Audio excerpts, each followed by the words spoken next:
കയറി ചെന്നു, എൻ്റെ ക്യാബിൻ കണ്ടെത്തി, അവിടെ ഇരിപ്പുറപ്പിച്ചു. അപ്പോഴേക്കും ഒരു പെൺകുട്ടി വന്നു പറഞ്ഞു, സാർ ഞാൻ അറിയും സാറിനെ, സഞ്ചാരം സന്തോഷ് ജോർജ് കുളങ്ങര. ഞാൻ പറഞ്ഞത് മലയാളിയാണ്, ടിൻഡ, ഇടുക്കിക്കാരി, കട്ടപ്പനക്കാരി. ഈ ബിസിനസ് ക്ലാസ്സിൽ ഒരു എയർ ഹോസ്റ്റസ് ആവണമെങ്കിൽ ഒരു സാധാരണ എയർ ഹോസ്റ്റസ് ആയാൽ പോരാ. ആ എയർലൈനിലെ ഏറ്റവും മിടുക്കരെ അല്ല മിടുക്കികളെയും മിടുക്കന്മാരെയുമാണ് ഈ ബിസിനസ് ക്ലാസ്സിലേക്കും ഫസ്റ്റ് ക്ലാസ്സിലേക്കും ഒക്കെ നിയോഗിക്കുക. കാരണം അവിടെ ഏറ്റവും വാല്യുബിളായിട്ടുള്ള ഗസ്റ്റുകളാണ് വരുന്നത്. അവിടെ ഒരു പരാതിക്ക് ഇടം നൽകാൻ പാടില്ല. ഏറ്റവും ബ്രില്യൻ്റായ ആളുകളെയാണ് ആക്കുന്നത്. അപ്പോൾ നമ്മുടെ കട്ടപ്പനക്കാരി ഏറ്റവും മിടുക്കരായ ഒരു ക്രൂ ആയി മാറിയിരിക്കുന്നു. ഞാൻ പരിചയപ്പെട്ടു, വിശേഷങ്ങളൊക്കെ പങ്കുവച്ചു. ഇവളും ലേബറിൻ്റെയൊക്കെ വായിച്ച് പഠിച്ച് വളർന്ന ആളാണ്. അവൾ കുറേ വർഷങ്ങളായി ഖത്തർ എയർവേസിലുണ്ട്. നേരത്തെ ഇന്ത്യയിലെ സ്പൈസ് ജെറ്റിൽ മറ്റാണ് ആദ്യം ജോലി ആരംഭിച്ചത്. പിന്നീടാണ് ഖത്തർ എയർവേസിലേക്ക് ലഭിക്കുന്നത്. ഇതിനോടകം ലോകത്തിലെ മിക്കവാറും എല്ലാ പ്രമുഖ നഗരങ്ങളിലേക്ക് അവൾ പറന്നു കഴിഞ്ഞു, അവിടെ താമസിച്ച് കഴിഞ്ഞു.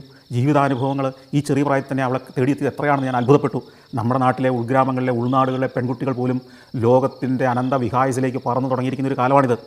അത്രയും സ്വപ്നങ്ങൾ കാണാൻ നമ്മുടെ പെൺകുട്ടികൾക്ക് കഴിഞ്ഞു തുടങ്ങിയിരിക്കുന്നു.